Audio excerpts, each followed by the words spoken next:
Hi guys, welcome to Visho info. இன்றைக்கி மொச்சையில் ஒரு ஸ்வீட் வெரைட்டி பார்க்க போகிறோங்க. வீடியோக்குள்ளே போகிறதுக்கு முன்னாடி நீங்கள் இன்னும் நம்ம சேனலை சப்ஸ்கிரைப் பண்ணலைன்னா சப்ஸ்கிரைப் பண்ணுங்கள். அப்படியே பக்கத்தில் இருக்கிற பெல் ஐக்கானை கிளிக் பண்ணுங்கள். அப்போ தான் நான் போஸ்ட் பண்ணுற வீடியோ உடனே பார்க்கலாம். வீடியோக்குள்ளே போகலாங்க.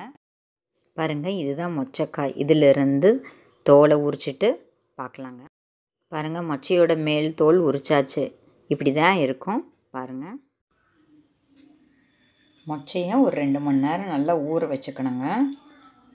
ஊறினதுக்கப்புறம் பார்க்கலாங்க.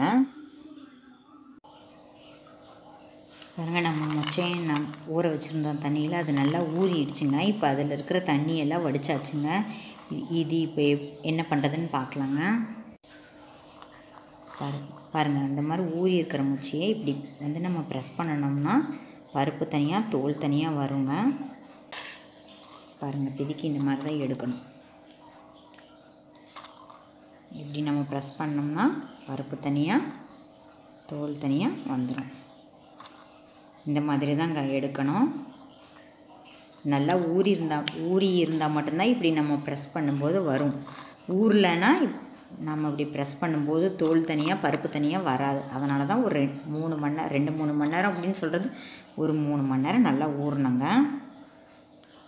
இந்த மாதிரி எல்லா பருப்பையும் பிதுக்கினதுக்கப்புறம் பார்க்கலாங்க. பாருங்கள், நம்ம ஊற வச்சுருந்தோம் இல்லையா மொச்சை, அதெல்லாம் தோல் தனியாக எடுத்தாச்சுங்க. பருப்பு ரெடியாக இருக்குது. இப்போ மொச்சை பருப்பு ரெடியாக இருக்குது. பாருங்கள், இப்போ மொச்சை பாயாசம் எப்படி பண்ணுறதுன்னு பார்க்கலாங்க. இந்த மாதிரி தோல் எடுத்து வச்சுக்கணுங்க. மொச்சை பாயாசம் செய்கிறதுக்கு இப்போது ஒரு வாணலியில் 1 டீஸ்பூன் நெய் ஊற்றி வச்சுருக்கேங்க. மொச்சையை போட்டு நல்லா வதக்கிக்கலாங்க. ஏன்னா மொச்சைக்குன்னு ஒரு ஸ்மெல் இருக்குது பார்த்தீங்களா, அதை காரம் பண்ணால் நல்லாயிருக்கும், ஸ்வீட்டு பண்ணால் டிஃப்ரெண்ட்டாக இருக்கும். அதை பச்சை வாசம் போகிறதுக்காக நம்ம இதை நல்லா நெய்யில் வதக்கி எடுத்துக்கலாங்க. 1 கப் மொச்சை போட்டிருக்கேங்க. இப்போ அதை நெய்யில் ஓரளவுக்கு நல்லா வதக்கிட்டு அதுக்கப்புறம் மிக்சியில் அது பேஸ்ட்டாக அரைச்சிக்கலாங்க. பால் ஊற்றியும் அரைச்சிக்கலாம், தண்ணி ஊற்றியும் அரைச்சிக்கலாம். இப்போ ஓரளவுக்கு வதங்கட்டுங்க. வதங்கினதுக்கப்புறம் அது ஆறிடும் பார்த்தீங்களா, அதுக்கப்புறம் நம்ம அரைச்சிக்கலாம். பால் தண்ணி இல்லை 2 மிக்ஸ் பண்ணி கூட நம்ம நைஸாக அரைச்சி எடுத்துக்கலாங்க. ஏன்னா பாயாசம் அப்படிங்கும்போது நிறைய பேர் இதை சாப்பிட்ருப்பாங்க, சாப்பிடாதவங்களும் இருப்பாங்க. அது மொச்சை பாயாசமா அப்படின்னு நினைக்கக்கூடாது இல்லைங்களா. அதனால தான் நமக்கு மட்டும்தான் தெரியும் நம்ம மொச்சை பாயாசம் பண்ணியிருக்கோம் அப்படிங்கிறது. அது தெரியாமல் இருக்கணும் அப்படிங்கிறக்காக தான் நம்ம அதை அரைச்சிட்டோம்னா தெரியாது. சாப்பிட்டு பார்த்ததுக்கப்புறம் அது சூப்பராக இருக்கே, இது என்னன்னு கேட்பாங்க. அதனால் இதை நல்லா வதக்கிட்டு மிக்சியில் நைஸாக அரைச்சிக்கலாங்க. இப்போ 1 நிமிஷம் வதங்கினதுக்கப்புறம் பார்க்கலாங்க.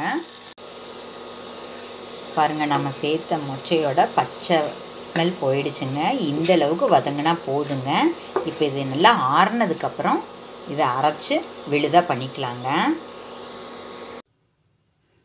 பாருங்கள், நம்ம வதக்கி வச்ச மொச்சை ஆறிடுச்சுங்க. இப்போ அதை மிக்சியில் நல்லா அரைச்சி வச்சுருக்கேங்க. இப்போ பாயாசம் எப்படி பண்ணுறதுன்னு பார்க்கலாங்க.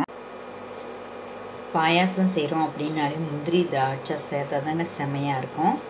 அதனால் பாருங்கள், 1 டீஸ்பூன் நெய் ஊற்றுறேன். அதுக்கப்புறம் முந்திரி திராட்சையை வறுத்துக்கலாங்க. அதுக்கப்புறம் நம்ம அரைச்சி வச்ச விழுதை அப்படியே ஊற்றி கிளறலாங்க. இந்த முந்திரி திராட்சை கலர் மாறட்டுங்க. பாருங்கள், நம்ம போட்ட முந்திரி திராட்சை கலர் சேஞ்ச் ஆகிடுச்சுங்க. இப்போ இந்த மொச்சையை அரைச்சி வச்ச விழுது ஊற்றிக்கலாங்க.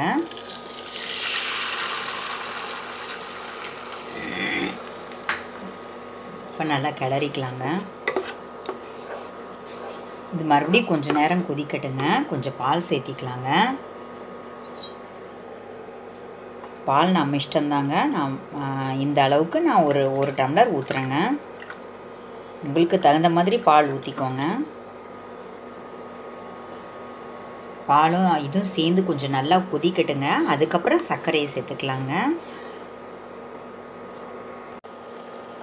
பாருங்கள், நம்ம மொச்சை பருப்பு அரைச்ச விழுதும் பாலும் சேர்ந்து கொஞ்சம் நேரம் கொதிக்கட்டும், கொஞ்சம் திக்காகணும் அப்படின்னு சொன்னேன் பார்த்தீங்களா. நல்லா திக்காயிருக்கு பார்த்தீங்களா. இந்த அளவுக்கு போதுங்க. இதுக்கு மேலே நம்ம சர்க்கரையை இப்போ சேர்த்திக்கலாங்க. இந்த ஸ்டேஜில் சர்க்கரை எவ்வளோன்னு கேட்டிங்கன்னா, மொச்சை பருப்பு நான் 1 கப்பில் அளந்து காமிச்சேன் பார்த்தீங்களா, அந்த கப்பில் ஒரு 1.5 கப்பு சர்க்கரை எடுத்துருக்கேங்க. எனக்கு இந்த அளவுக்கு வேணும்னு எடுத்திருக்கேன். உங்கள் அளவுக்கு நீங்கள் பார்த்துக்கோங்க. இப்போ இந்த சர்க்கரை கரைஞ்சா போதுங்க. இனி அதிகமாக கொதிக்க வேண்டியதில்லை. ஏன்னா நம்ம ஏற்கனவே மொச்சையை நல்லா நெய்யில் வதக்கிட்டு அரைச்சி தான் சேர்த்துருக்கோம். அதனால் இனி ரொம்ப நேரம் கொதிக்க வேண்டிய அவசியம் இல்லைங்க.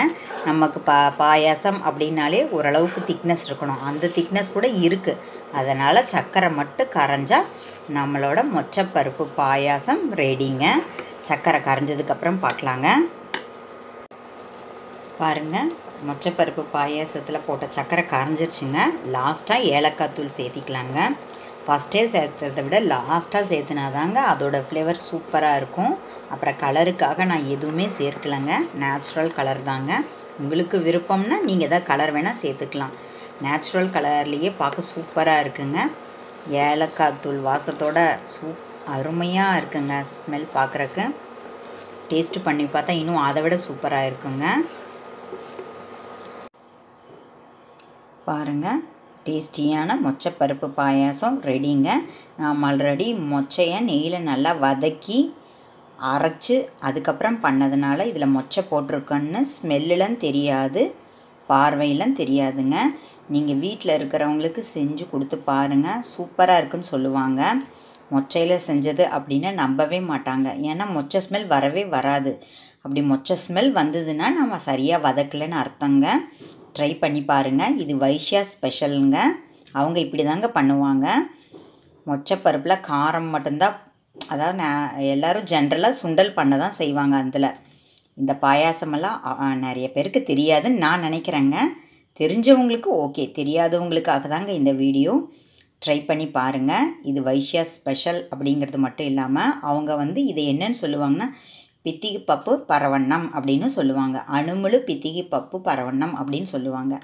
ட்ரை பண்ணி பாருங்கள், சூப்பராக இருக்குங்க. என்னங்க, இந்த வீடியோ உங்களுக்கு பிடிச்சிருந்தா லைக் பண்ணுங்கள், ஷேர் பண்ணுங்கள், கமெண்ட் பண்ணுங்கள், ஞாபகமாக சப்ஸ்கிரைப் பண்ணுங்கள். ஓகே, பாய்.